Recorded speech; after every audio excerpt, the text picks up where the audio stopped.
are those of the speakers and the host, and do not necessarily reflect those of Yoakley Scott Corporation and your sports network. Yeah, I've been closer to Jesus before, so can you help me out?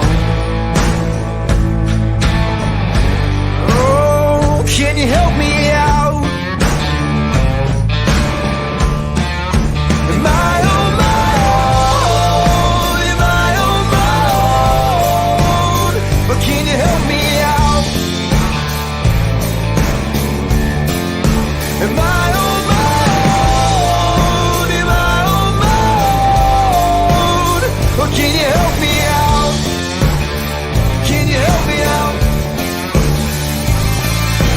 I've been scared to look in my soul.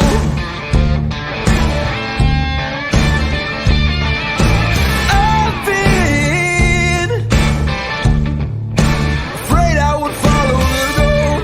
Yeah, afraid of the things I've been told. Hello, everybody. Welcome inside a Wednesday episode of Running Point on ysnlive.com. As always, brought to you by Greenwood Chevrolet in Austintown. Anthony Hartwig with you. And Wednesdays brings, as always, Wrestling Wednesdays with Gary Altizer. We're going to have a special guest today, Quentin Burns from Liberty, who just won our Baird Brothers Big Dog of the Valley. He should be here any minute. Gary, how we doing this week? Doing well, getting ready for the end of the season coming, finishing up my dual schedule with my team. And I know that a lot of other teams are doing the same. We had the state duels last week, so we got some things to talk about there.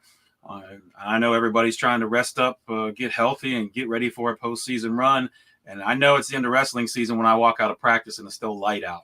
So we're getting to go time now. My body just knows I start to get ramped up at this time of year. So I'm sure all the other coaches out there feel the same way.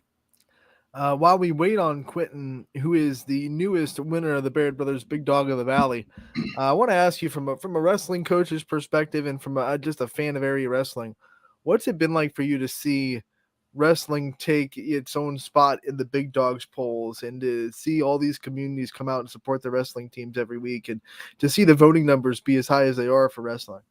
I think it's great. And it's something that I think that we've all, everybody in the wrestling community has wanted for a long time.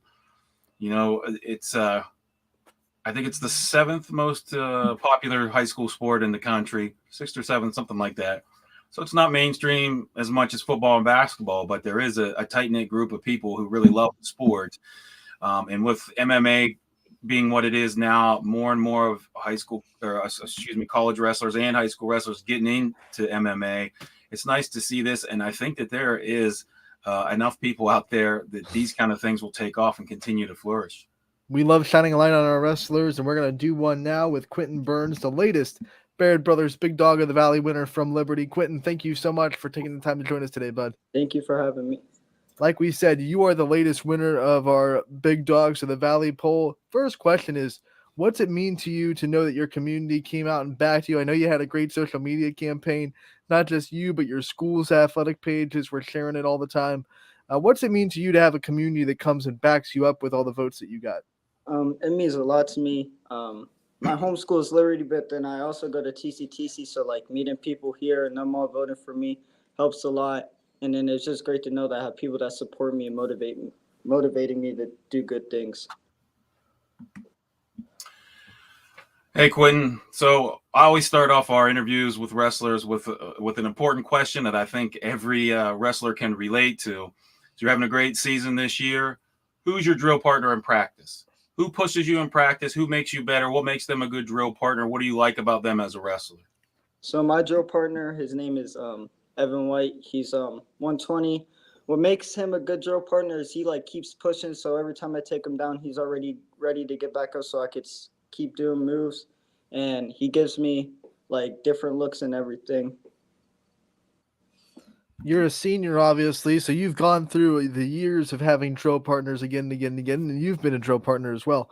What kind of advice have you gotten from the guys that you work with to be, what it takes to be a good drill partner? And like Gary said, what it takes to really push your teammates to be better? It takes a lot of like intensity, be intense, like tell them to keep pushing, don't stop.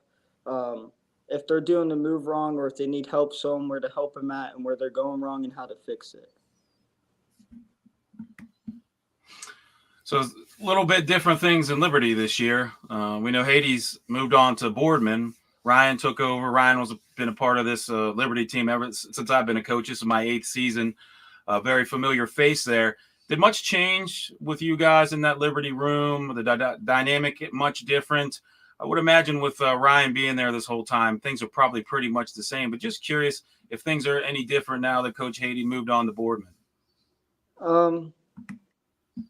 Not like a lot of things are the same, but like the way we practice is kind of different. We condition a lot more, and we just practice harder at a higher intensity than we did with Coach Hades. You know, Haiti was such a legendary coach. Everyone in the wrestling community knew him, and he made Liberty really on the map. Him and the wrestlers that came before you kind of made Liberty wrestling one of the hallmarks of this area's wrestling community. That being said, what's it been like to be in the program and to realize that, you know, you're in one that is well known and that you hold up the standards of the wrestling program? It feels good. Coming from a background with good coaches always prepares me for when I go to the college level or even farther than that. But yeah, it's a good feeling to know I come from a good background of coaches that know what they're doing, and I have an opportunity at great things. So I bet I can guess a couple of your goals, Quentin, for the rest of the season. I'm sure you want to get to the state tournament. I'm sure that's what you're gearing up for. Is that your main goal? What do you want to see your accomplishments round out with here in your senior season? Right now, I'm about 8 wins away from breaking all-time high school winning record of 126 wins. I want to reach that. I want to make it to state, but most importantly, I promised my coaches I would try my best to be on the state podium, so that's what I want to be. I want to be on that podium at state. You know, we've talked about your coaches and the great ones you've had. Outside of them, who are some other people in your life that have really pushed you and motivated you throughout your career? Obviously, my career classmates, they push me every day in class. They tell me, good job, thank you, and everything. Like, congratulations. And my family, my brothers, all of my other 3 brothers I have wrestle. So they're always around there supporting me to do the best. Obviously, my parents getting me everywhere, making sure I'm everywhere on time. And then just teachers in school, the athletic director and everything, all telling me congratulations and to keep up the good work. So you say you're close to breaking your school's record for most wins. Yeah. Of those wins that you've had, what is your biggest win of your career? When you look back, what win do you look back and say, man, I fought hard for that, or that one was one that I had circled? Was it a tournament you won? Was it a dual match? Talk to us about what you think your biggest win was. I would say my biggest one would either have to be most likely my second sectional championship match when I won it for the second year in a row. That was a pretty tough match against Colin Heron from Brookshire. But yeah, that was just the greatest feeling that I've ever had throughout my high school career. In that same line of questioning with wins and how much the wins feel good to you, do you have any rivals that you've built over your years of wrestlers that you know that you wrestle a lot and they're a tough time every time you wrestle them, and maybe they've gotten a couple of the best of you and you've gotten a couple of the best of them, and it's always fun when you're able to gear up against them? Yeah, I would have to say Hunter Newell from South the Range. We always wrestle a lot. We wrestled twice. No, we wrestled at the Hebner. I lost 3-2 to him, and then we wrestled at the OWL in the finals, and I lost 7-1. But me and him are always a good match. He's my favorite opponent that I like going against because whether I win or lose, I always get better wrestling him. So you guys, probably like most teams, you just got a little bit of the season left here before we head to sectionals. Is there anything you're going to be working on personally to get ready for sectionals? Anything you're doing? Are you trying to keep your weight down? Are you working on top, bottom, neutral? Or are you gearing up for a certain opponent? Yeah, we have Gerard tonight, so this is our last match tonight.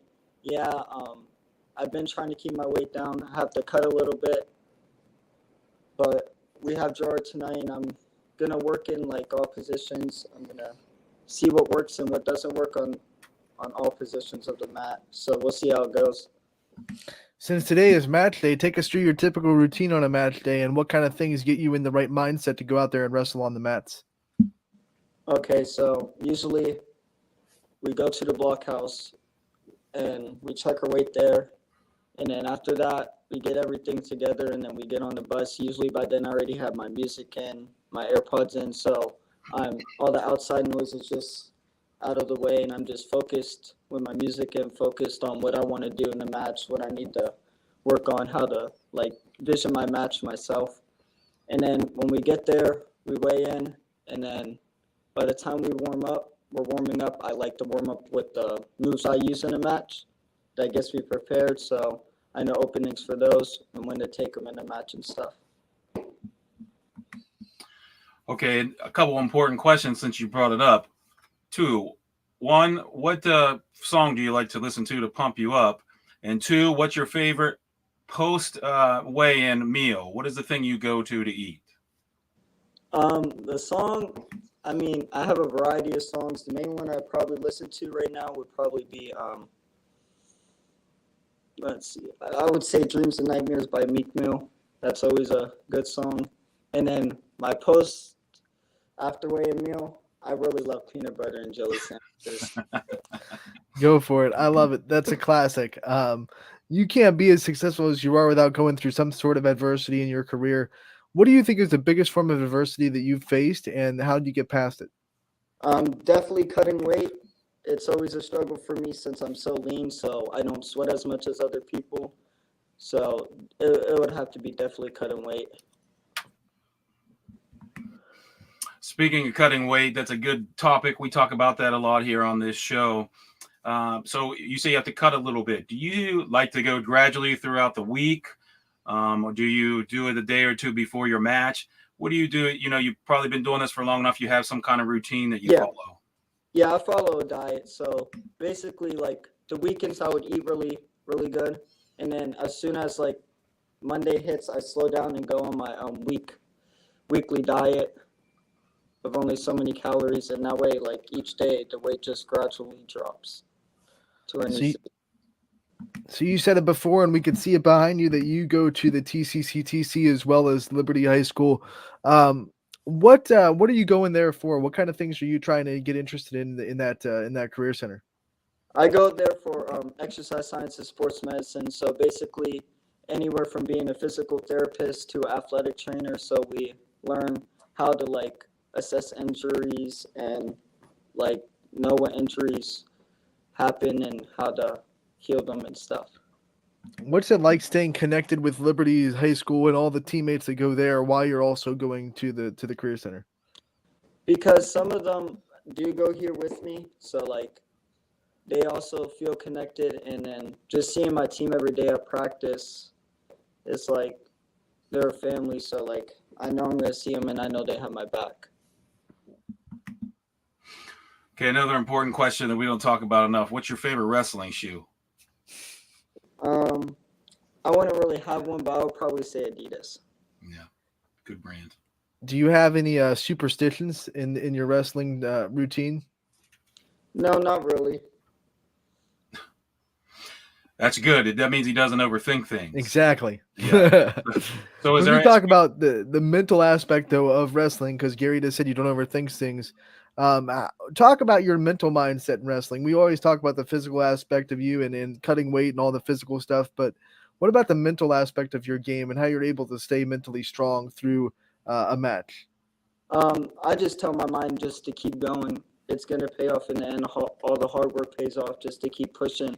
In a match, my mind is just wrestle my match. Don't like overthink things. Just do the moves I know and do them at my ability. Yeah, having a good wrestling mindset is key for every wrestler to succeed. So you want to get through sectionals. Do you want to be a sectional champ again? Or are you just focused now on getting through to Columbus? I know you hear people say they have a goal to win sectionals and to qualify for state. You don't hear many people say they want to be a district champ. Do you have any goals there? Yeah, of course I want to be a sectional champ again for the third year in a row. And then I want to be a district champ too. Just to keep like the program spirit high and telling the underclassmen that they could achieve the same things if they put in hard work. Quentin, we've loved having you on, but before we let you go, I want to give you the chance to shout out all the people that support you and the people that have your back throughout your whole career. You want me to name them? Yeah, go ahead. Give them a shout out. I'm going to start with my career class. There's Bella Woods, Sean Stevens, Logan Burgraff, Nathan Fisher. There's, of course, my wrestling team, Evan White, Chase Burns, Connor Seifert, Thomas Easton, Randall Robbins, let's see, Sean Thomas, Jermaine Watson, Tyler Sierra, Jared Sierra. I want to thank my coaches, Coach Ryan Williams, Coach Kevo, and then especially Coach Lott, because he started the program and is still helping around. I want to thank Carly, who's another classmate. There's other wrestlers, Michael Morgan, another senior with me. Joel Anderson's a senior with me. There's Josh Young, and then there's a whole bunch of other people. Out of all those people you just named, who do you think voted for you the most in the Big Dogs poll? I would have to say Josh Young. He's always like person that's always on his phone or computer. Love it, love it. Quentin, thank you so much for taking the time to join us today. Congratulations on not just all your accomplishments and winning Bear Brothers Big Dog of the Valley. We wish you the best of luck in the rest of your season, and we look forward to talking to you again real soon. Thank you. Quentin Burns from Liberty, another great wrestler that we're able to highlight on Wrestling Wednesdays. This is episode 8, Gary. We've been able to talk to 8 different wrestlers, actually 7 different wrestlers and 1 coach. What did you take away from that one? What kind of things did you like about hearing Quentin talk about his career? Oh, you could just tell he's a lifelong wrestler. He said that him and his brothers all wrestled. It's probably something really embedded in their family there. I like that he didn't overthink things. I think we're seeing a theme here with these guys that all have been successful. Their mindset's right. They don't overthink things. They don't get in their own head too much. And even sometimes when they do, they admit to it. But as you can see, the best wrestlers, the ones that we have on, usually with some of the best in the area. They all don't overthink things. They all try to put things into perspective. The fact that he didn't have any kind of ritual was great. He liked peanut butter and jelly. He don't seem like a real complicated kid. And that's a good mindset to have for wrestling. You can't overcomplicate things. You can't overthink things. This sport is 90% mental. And I know that's weird to say when it's completely 100% contact sport. But if your mindset's not right, it doesn't matter what you tell your body to do. It just won't work. I keep trying to find quirky superstitions that these wrestlers are having for fun. And the sport of wrestling is not having it at the highest level. So we'll stick with baseball and softball for those type of questions because those guys are super superstitious. Yeah, nothing like that at all. They're not getting bags of sand out of their back pocket and rubbing it 12 times and then putting it in the other back pocket. Do you have any as a coach, any things that you like to do before a match that you kind of fall into a routine of doing? I scout a lot. I watch a lot of film and I think about matches that I've seen and I try to take mental notes when I'm watching them. If I know we have a kid we have to wrestle. So during the week, I like to point out, to my wrestlers, hey, watch, he likes to do this. He's good from here, or he's vulnerable from here, or, hey, you got to watch doing this thing because you'll lead to him having the opportunity to do this. So I'm doing that throughout the week. On match day, I'm worried about I'm always thinking I forgot something. So I try to get all my paperwork printed out early. I make sure I take count of all my emergency medical forms. I also make sure if I have any skin forms, I bring them with me. If you don't know what a skin form is, wrestling is big on any kind of skin rashes or things like that are contagious. Sometimes a kid will have a mat burn. Literally, they're on the mat, their skin rubbed against the mat, and it caused some kind of bruise, or it looks like some kind of redness on their skin. Some referees will not let you wrestle if you don't have a skin form, which is a form you take to a doctor that says this is not contagious, this is not impetigo, this is not ringworm, this is not MRSA, this is just a mat burn. So if I have those things, I make sure I bring them with me too. And then we get to the room and I make every single kid check their weight, and I'll, don't tell them, don't touch anything until after we weigh in, then you can eat or drink. Make sure you got your headgear, make sure you got your shoes, make sure you got your uniforms. Those are all the things that I do every single time before a match. Once all that's done and we get there and we're weighed in, then I can relax. And the kids get warmed up, they get to eating, and we get ready for the match. So my rituals are all the responsibilities that I have to have, and I sometimes obsess over them because I'm that kind of person. And when I'm on the bus, I have a heart attack 50 times thinking I forgot something at home. You're doing that, the mom in Home Alone. Yeah, exactly. I swear I forgot something. Yeah. Kevin. But Gary, we had a big weekend for wrestling and teams trying to qualify for the team state meet. And it was what is it called? Regional duels this weekend, right? The regional duels. Yeah. In different sites. You got some results from that, and I know some YSN schools punched their ticket to state. Why don't you go over that? Okay, in Division One, Austin Down Fitch, qualified for the tournament.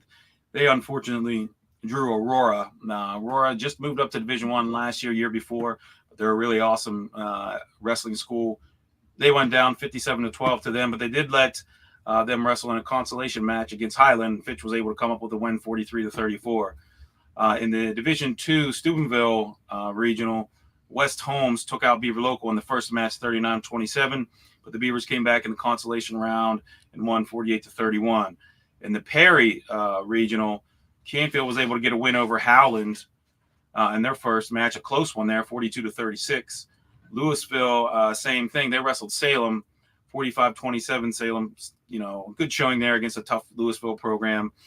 And then Louisville was able to beat Canfield in the final, 51-38. So we had two YSN schools there going for it to be regional champs. Salem beat Howland in the consolation match, 48-27. That was in the lower bracket of the Perry regional. In the upper, Edgewood was able to win their opening round match, 39-27 over Norton. But then they went down to Akron St. Vincent St. Mary, 48-24 in the second match. In D3, Division 3, we had the upper and lower brackets had local schools in it. United Local won their first ever regional match, state duels match. They beat Columbia 45-26, but then went down to a really tough Roachtown team, 66-15. In that lower bracket, South Range was able to take out Tuslaw 51-22, and then Perry beat Garrettsville Garfield 48-33 to set up a Perry South Range final, and it was a really close one. Perry was able to pull that out 38-33 to take that region. So those are, really good wrestling, especially when you get into those finals. I'm looking at the breakdown of the Louisville versus Canfield final, and I'm looking at it in the first four weight classes. Canfield had the four, Louisville won by forfeit. So before you could even do anything, you're down 24-0. In a regional final like that, what's the mindset when you know that you're down four weight classes to a team, and before you even start wrestling, you're down 24-0? Well, it's really, really hard to come back from that. Coming from a small school, it's really hard for me to fill all 14 weight classes. Mm-hmm. You got to have 14 kids that come out for the team. The most I've ever had was 16. So it just happened, of those 16, 14 of them weighed separate. So it worked out. The stars aligned. I had 1 year where I had a full team in my 8 years of coaching. But the other 7 years that I've coached, I try to explain to the kids, hey, we're missing 2, 3, 4 weight classes. So if we wrestle a team that has a full team, if we're down 4 weight classes, we're down 24-0 before we even step on the mat. So what does that mean for us? I always preach this. Number one, if we get a chance to pin someone, we pin them. The difference between beating somebody by 5 points and pinning them is 3 team points. So you literally double the amount of points you can get if you win like that.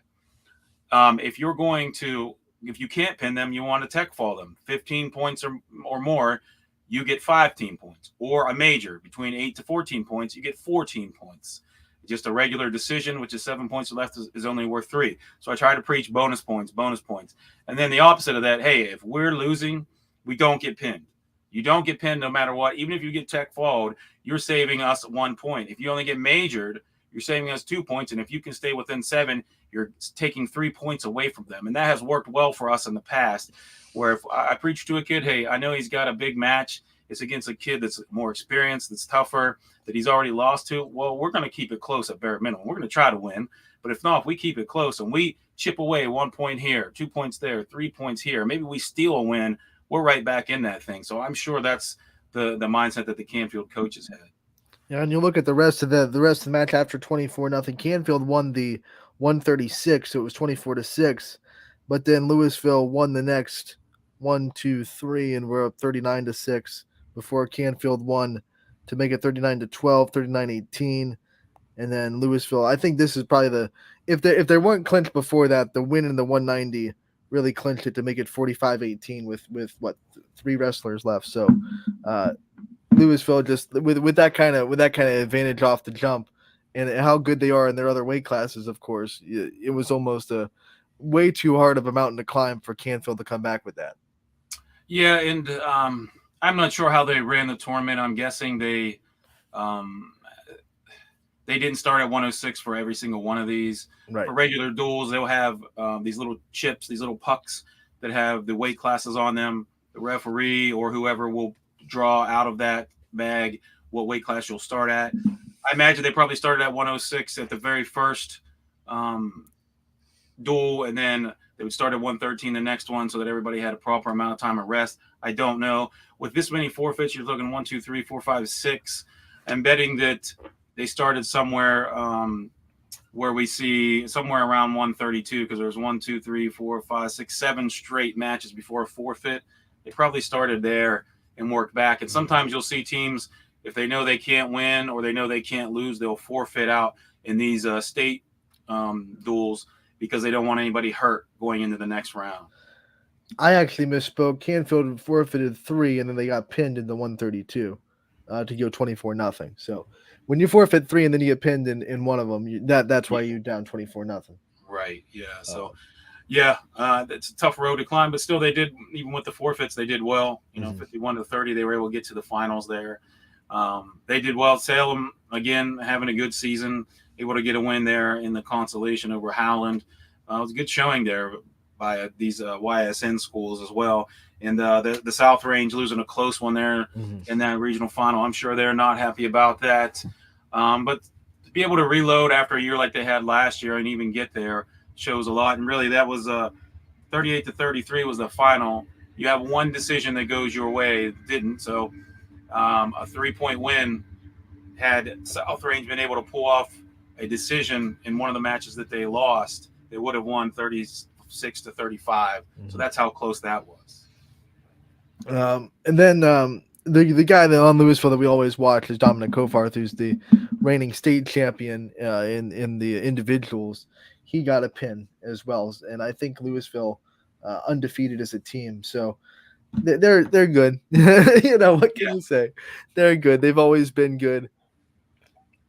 And we'll keep an eye on Mr. Hovarth. We're trying to get him on the show. We're trying to pin him down. He's, I believe, the only guy that won a state for YSN last year. Definitely not the only guy to be on the podium, but I think he was the only wrestler that won at state last year in the YSN family, if I'm not mistaken.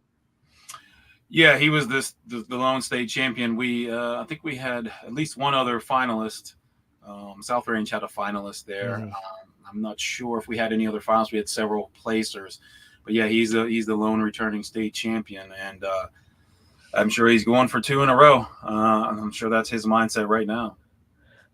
Gary, we also wanted to give a shout out on the girls' side. Hubbard had a really good showing at the Iron Maiden tournament, and I want to make sure I get this school right because it was one I never heard of where they went to wrestle. It was Gibsonburg High School. It was Emily Flynn that went 4-0, and she's having a great season for Hubbard. And she adds another tournament win to her belt. But an Iron Maiden, we were talking about it off the air. It's cool to see the Iron Maiden tournament become a thing because you're so familiar with the Iron Man tournaments. Now there's Iron Maiden tournaments with it, which is a recognizing girls wrestling as a sport.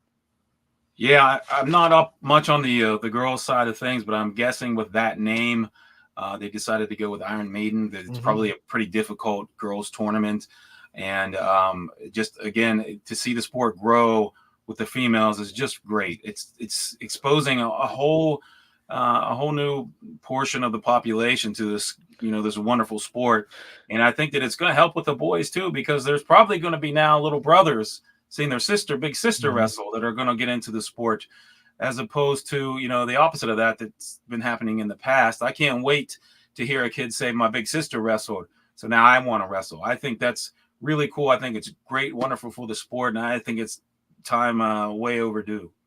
Another thing that was brought up by this tournament that you explained to me was there are some teams that, or you have a chance to wrestle even if your team doesn't have a complete team. And Champion High School sent a representative with Hubbard, excuse me, and they had a winner as well.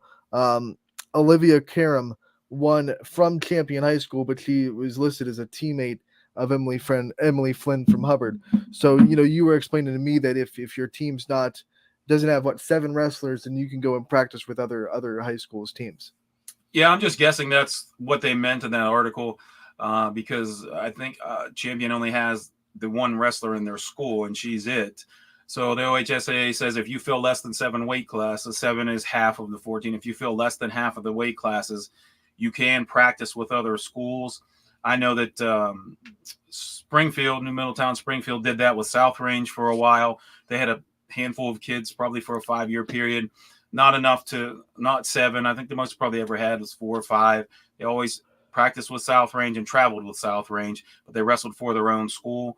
I'm guessing that's what this girl's doing here with Hubbard, being that Hubbard has a pretty established girls program, that they probably practice together, travel together. They probably wrestle the exact same tournaments, and she's coached by that school. So as far as it sounds, I'm betting that's what happened. I just think that's so awesome because, what other sport can you imagine to say, hey, you know what, we're going to open our door to another team or another, couple players and let them kind of travel with us, even though they're representing from another school. And back to the Springfield South Range, a rival school that, you're supposed to not like, you know what I'm saying? So I think, I mean, I don't know if you can do that. I mean, obviously if you're a basketball player and they don't have a team, you can go and transfer to another team or whatever. But you don't hear that in other sports where it's just like, hey, we want wrestlers to succeed. Come practice with us, and it's perfectly allowed. And I think that's really cool. Yeah, I mean, maybe the other individual sports like swimming or golf or track, maybe that's a common rule. I don't know. I just know about ours, and I know it's helped the sport because if you don't have a wrestling room, or you're somebody that wants to get in the sport, maybe your dad just says, hey, I'll be the coach, but we need to get things started. Why not go to a school that's just down the road that already has all that established? Right. You can even make the same exact schedule, travel with them, and kind of ease yourself into it. And hopefully other people in the school, other kids in the school get excited about it, come out for the team, and then they eventually don't have to do that anymore. And it gives really talented athletes an avenue to go and showcase their talent. I mean, imagine if, a really good basketball player didn't have a team to play on, so he just kind of sat on his butt and he never really was able to, fine tune those talents. And maybe you're costing that kid a chance at a big college scholarship because he didn't have a high school team to play on. So to see that not being an issue with these individual sports, but we're talking about wrestling, of course. It's a great avenue for wrestlers that maybe they can't help if they go to a school that doesn't have enough wrestlers to fill a team. So there's an avenue there. If you're into wrestling and you're good at it, you can go and be with another team. Yeah, there was some rumors that I heard around this past off season that the state was looking into allowing public schools. It's allowed with private schools, but allowing public schools if your high school doesn't have a sport. So let's say lacrosse. Let's say Wellsville High School doesn't have lacrosse, but neighboring East Liverpool does. Mm-hmm. This is just, for example, this is what the rumor was, you would not have to transfer to go play that sport. You could stay at your home school because your home school does not offer that sport, and you could go play at a neighboring school that does offer it. It's always in the past been you have to transfer, and if you don't move in that district, you have to sit out half of the season. With private schools, if you go to a private school and that school does not have a sport, you could play for the public school team in which you lived. So if there was, Right. Columbiana, like Heartland Christian, didn't have a soccer team or Right. whatever, and someone wanted to play soccer, they could play for Columbiana but continue to go to Heartland because it's a private school. Right. Something a little different. They were talking about allowing that to happen with public schools. I haven't heard anything more about it, so I don't think it's moved forward though. Well, unfortunately, that was heavy in the conversation in the basketball off season because Jackson Milton didn't have a girls basketball team. They didn't have enough players to put out a basketball team this year. So, there were a couple of basketball players that were really good at basketball that wanted to go somewhere else, and they did. But unfortunately, they had to transfer, and that means they had to, follow the OHSA rules and sit out the season, half the season, I should say. But it was definitely in the conversation of like, okay, that team doesn't even have that school doesn't even have a team. Can you go to a neighboring district and play for their team? I mean, it would make logical sense if you can't play on your own school's team, you should be able to have an avenue to go play basketball without having to transfer and sit out a year. I think it makes very much sense, especially if they keep it neighboring. That way you can't just be like, Right. well, I'm just going to hop to the best team in the state because, Exactly. I'm just going to go over there. Like, it has to be a neighboring district. If they keep it like that, I think it makes absolute sense. Yeah, and I think the state really needs to address it because there are a lot of sports that the numbers are dwindling because the kids are pulled in so many directions. Mm-hmm. There are more and more sports now offered. I mean, just in the winter, if you think about it, there's basketball, there's wrestling, there's bowling now that's getting really popular. There is swimming. I mean, there's only so many kids to spread around. People aren't having kids like they used to. Families are getting smaller. It's just something that needs addressed. And this would at least tone down the transfers for a sport if there isn't one, and kind of keep kids where they are in their community rather than them leaving to go to do a sport that another school doesn't have. I think it's a good idea. I don't know how it wouldn't be favored because you're not taking kids away from your own program to do this. And then, obviously I'm sure the other side would be like, well, if we were only down for 1 year and we got a team the next year, do you force that kid to come back to the school or do you have them stay at the program that they went to the year before? And that would be one of the entanglements I'm sure that you'd have to kind of sort out.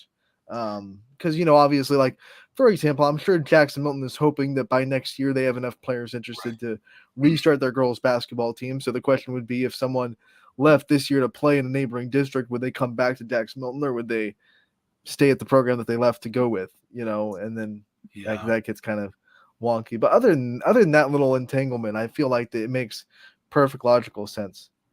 Yeah, hopefully it comes. The state seems to start. They're really starting to be more relaxed and more open-minded about these kind of ideas.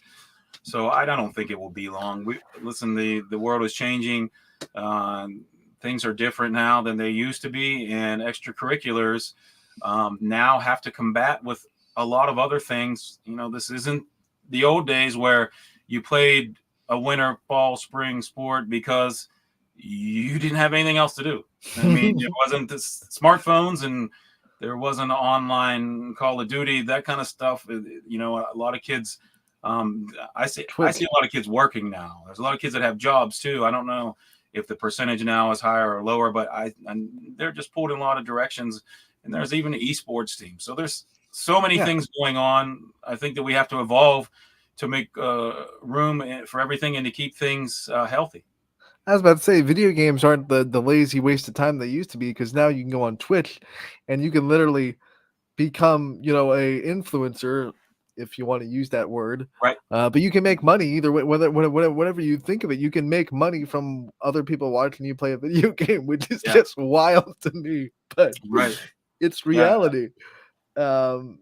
Gary, we're going to take a break. When we come back, we're going to hold you on because there's a Wellsville's boys basketball team that's having a heck of a season, and I know you're pretty close to that team as well. So we're going to have you talk about them a little bit when we come back. They are co-EOAC champions. They earned a share of the EOAC on Monday with their win over Valley Christian in that boys-girls doubleheader. So we'll take a quick break, come back and talk a little boys basketball, and then we'll preview the night ahead on YSN.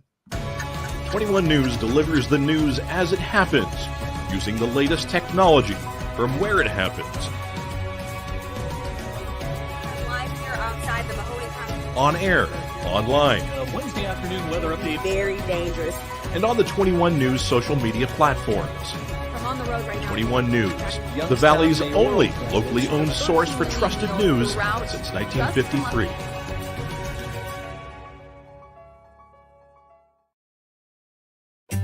As fine as the eye can see, the finest hardwoods from the finest trees. Made for your home and within your means, Baird Brothers will help fulfill your dreams. Let life and light come shining through in quiet morns. And heavy traffic, too. Find your easy-to-afford fine hardwood floors and doors and more at BairdBrothers.com.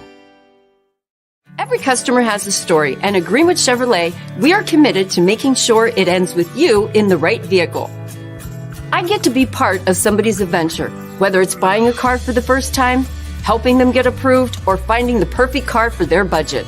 I'm proud that people trust me with their finances. They trust me to take care of them, and they trust me with their story.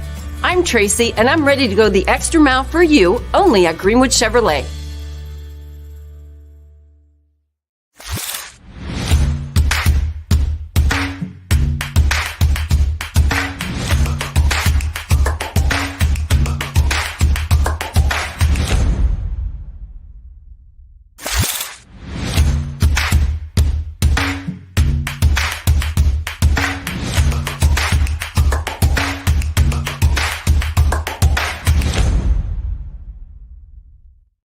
Welcome back to Running Point on YSNLive.com, brought to you as always by Greenwood Chevrolet in Austintown. Anthony Hartwig with Gary Altizer, who has decided to hop on board for the whole show today to talk a little bit of Wellsville basketball as we venture into the hoops version of this show. Wellsville boys, man, they're having a great season in the EOAC, and they earned a share of the conference championship on Monday with their win over Valley Christian. Gary, you're real close to this program. They had 4 players in double figures. It is not a one-man show like it has been a couple of times in the past. They have a lot of athletes on this boys basketball team that are having an exceptional year on the floor. Yeah, Coach Bug Thompson, he's doing his thing. He's been at the helm. I think we counted this as his 20th season now as the head coach, and he was an assistant coach for probably almost 20 years prior to that, I would say, probably more than that.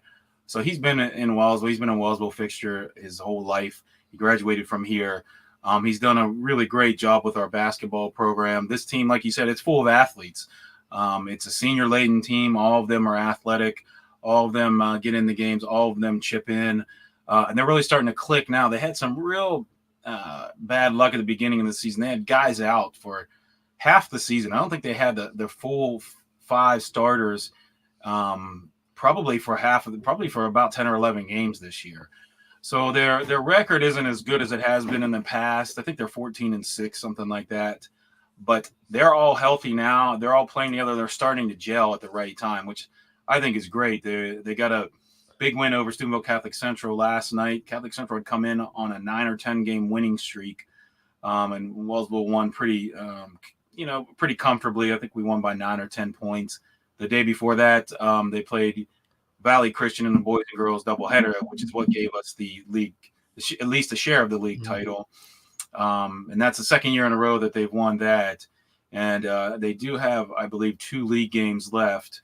And if they win one of those, they get the outright title. That's why, to clarify, if people are going to their standings and looking at them, they have a 2-game lead right now on Lisbon. You're thinking, what do you mean they clinched a share? All it means is right now they're in a position where Lisbon cannot take the lead over them. So they're in the position where they have clinched at least the share, but just one more win for the Tigers will give them the outright EOAC championship, which is big in Wellsville. They've had dominance over that league before, but they lost it a little bit in recent years. So to get back into the top of the throne room in that EOAC has got a big for Bug Thompson and that Wellsville program. Yeah, Bug, he went over 300 wins last season. And you bring up that Lisbon game. They played on Friday night. They had a really bad first half. They were down 28-14, I think. And the second half, Coach Thompson and Coach Nate Scott switched up the defense. And they were starting to trap. They were starting to do a little bit of pressing. They were just all over Lisbon defensively. Lisbon had no answer whatsoever for it, and they were able to turn that 14-point deficit into, I think, a 7-point win. And Lisbon last year, I believe, swept us. It was the only team that swept us last year, I think. So to get 2 wins over them this season, especially one like that where there was a lot on the line, it was nice to see. And like I said, they're starting to gel and things are coming together for them. And you got a season-laden team. Maybe they can make a run into the districts. Obviously with the volleyball program, we see how much this community really gets excited about their teams when they do really well. What's it mean, do you think, from your perspective, to see the community in the winter, have another really successful program that they go out and get excited about in this Wellsville boys basketball team? Oh, it's great. It's great. Wellsville has a really great tradition in boys basketball. We've finished as AP number 1 a couple of times in the past. This was before my time. They had a coach, Coach Dawson, back in the 70s and 80s. I've heard stories my whole life about those guys and how well they played. They would schedule Pittsburgh City Public Schools, which back then, who knows what the enrollment of those schools would have been. I mean, you might have 800 kids in a grade in some of those schools that they would beat. They'd bring them in and they would win. They went undefeated before. They've been to the Final Four a couple of times. There was one year, I think it was 1987, I was told that there was one point where Wellsville boys and girls were both number 1 in the state of Ohio. And the girls actually made it to the state finals that year. And I believe they lost the game with like 2 seconds left on the clock. But there's a lot of people who remember those days, a lot of folks who are around then, who are still around and still follow this basketball team. To see Coach Thompson be continually successful, I know the community loves it, and they're excited to have another good year.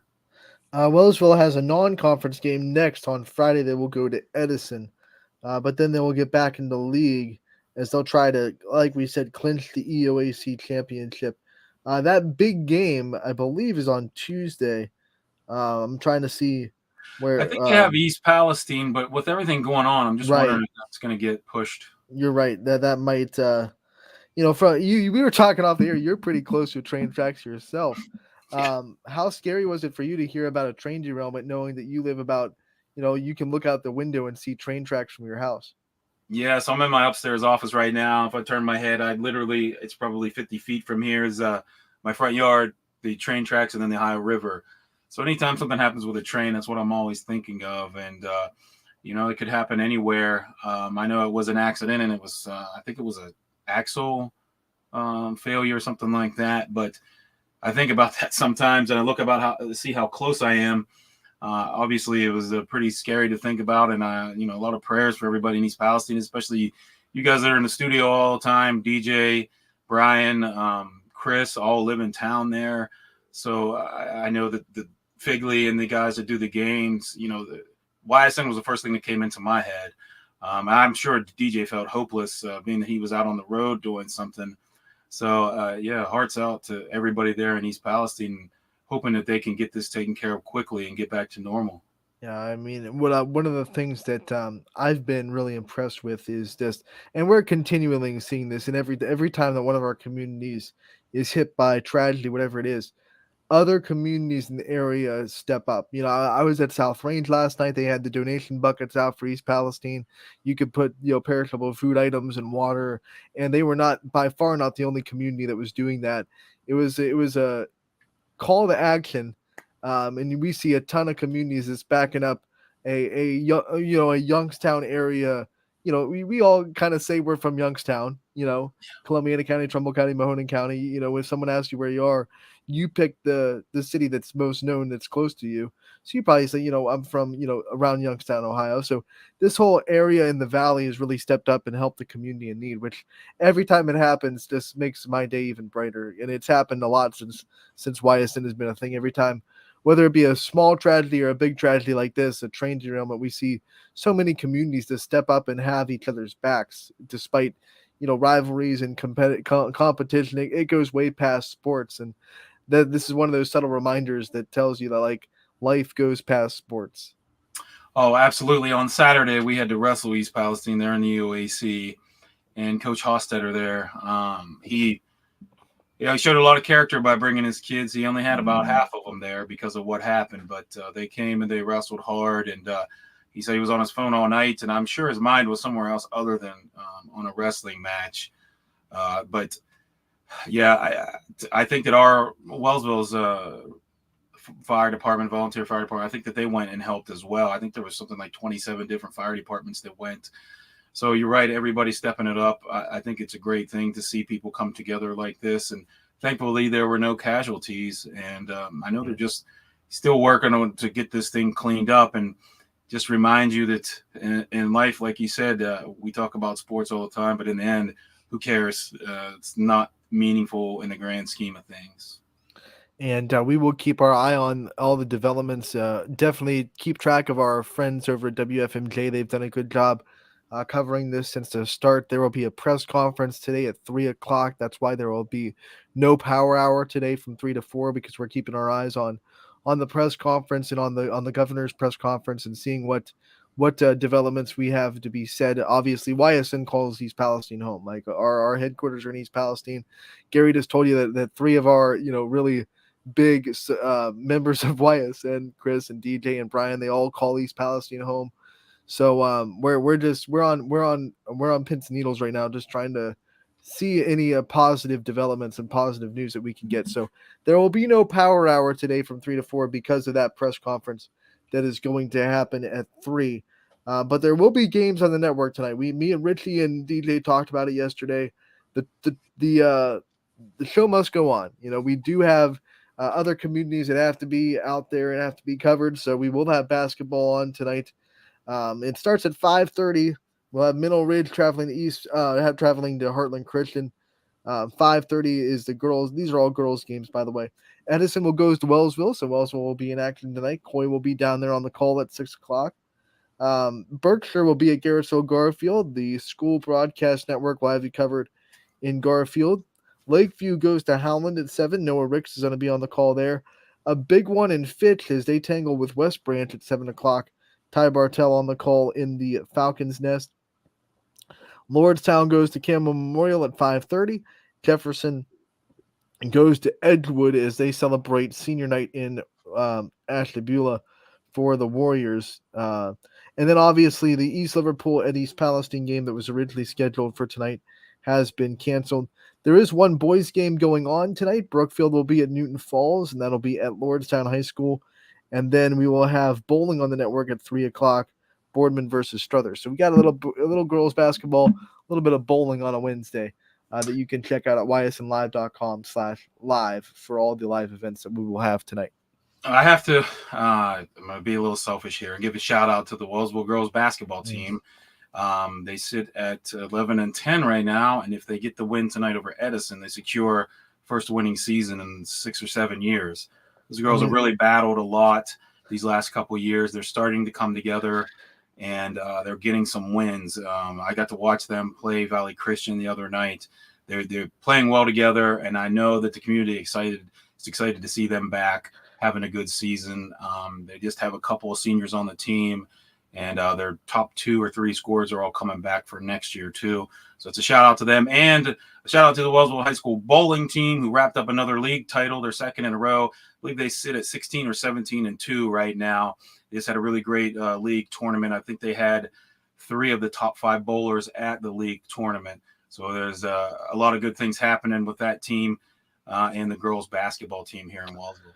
You talk about that girls team. I know we talked about them a lot last year. This is in no way, shape, or form, poking fun at all. Like last year, we were talking about how great it was. They won 3 games or more than 3 games for the first time in a long time. I mean, that program is really trying to be turned around. You could see the steps they were taking last year, and now the next step this year, trying to clinch a winning season. So, like you said, just taking steps in the right direction, that is commendable. I know a lot of programs out there, they're trying to win state titles or they're trying to win district championships, but you gotta build to get there, right? So Wellsville has taken the steps in the right direction, trying to clinch the first winning season that they've had in quite some time.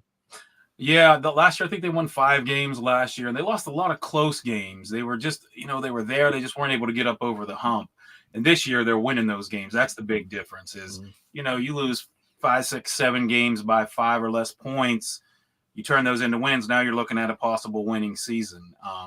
So we're all excited for him. We're glad to see him doing so well, and it's just fun to see both basketball programs and the bowling program all at the same time having great seasons. We can talk so much about other wrestling programs, and we don't ever take the time to update us on you guys. I mean, what's Wellsville Wrestling? What's the update on them? So right now we sit at 4-3 on the season. We got a duel tonight with Columbiana, and then we wrap up the year next Tuesday at United for our makeup that got canceled for a snow day. If we can get the win tonight, we secure a winning season, which will be, I think, the 5th in a row. My seniors have 3 seniors on the team. Their dual record in their high school career is 40-21 right now. So they're going to graduate with a really good record as a team. All 3 guys have been district qualifiers. They've all won a bunch of matches. So we had senior night for them the other day. So we're just ready to finish up here these last couple duels here in the EOAC that we have commitments to them. And then we're getting ready for sectionals. I'm pretty banged up right now. I'm dealing with broken hands and separated shoulders and busted mouths and backs and necks and stuff like that. But that's a normal wrestling season. So we're just trying to get through these duels healthy, get ready for this the sectional tournament coming up, and seeing if we can punch our ticket to Columbus. After all that being said, we say it again: wrestling is 90% mental. Yes, it is, because you have to push through things like that. You get sore, you got aches and pains. It's just something that you got to push through to get through the season, because I'll tell you, at this point, there isn't anybody that feels as good as they did at the beginning of the season, or very few people. All right, Gary, last question before we get out of here. Most important question of the whole day.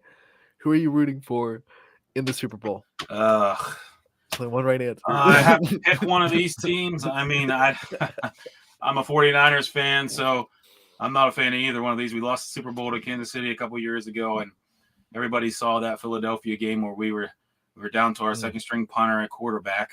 I mean, we didn't throw a pass, I think, for 3. We threw 1 pass in the last 3 quarters, something like that. I don't know. I guess I'm going to root for KC. I don't like that.